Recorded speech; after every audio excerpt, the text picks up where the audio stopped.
با ما مهم نیست راست باید بگیم که او در جمهوریت بود یا در امارت است که این با ماش مهم نیست. راست باید یک انسان از کمک نیاز داره، ما باید بهش کمک کنیم.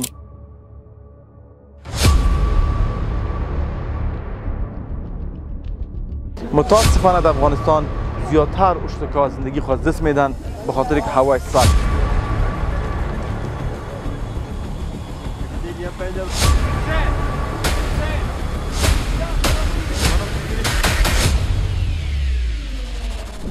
السلام علیکم. امروز ما در ولایت زیبای نوریستان هستیم.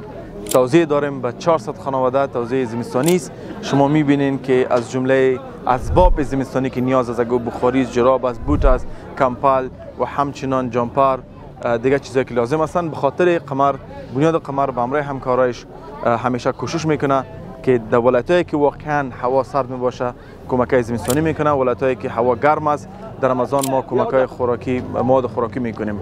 برادر خواره عزیز، یک بسته اگر شما میخواین به یک فامیل تحفه کنین فقط $80 است. امروز ما تقریبا $70 بسته آوردیم، لیکن دیدیم کم است، میخوایم که بدیش به $80 ببریم و تا بتونیم به فامیلا چیزی بدیم که در زمستان یک زمستان خوب داشته باشن. متاسفانه در افغانستان زیادتر اشتکا زندگی خود دست میدن به خاطر که هوای سرد. شما خبر دارین ولایت‌های مثل کابل، نورستان، بدخشان، همچنان ولایت‌های مثل زابل از دست زمستان که هوا میره به -10، -7، -8 و فامیلا در حالت می باشن که هیچ وقت نمیخوای فامیل خود در حالت ببینی.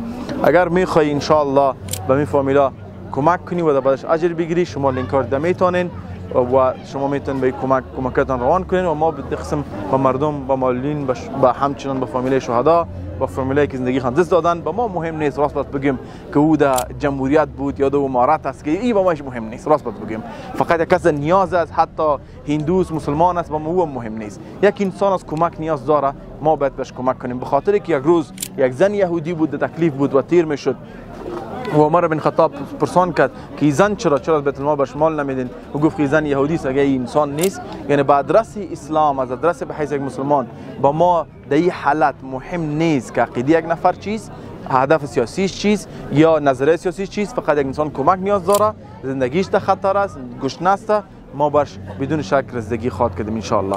به می خاطر بیان کل ما یک جای شوین و با اشتکای زنای خانمای افغانستان همکار باشیم ان شاء الله. جزاک الله خیرا.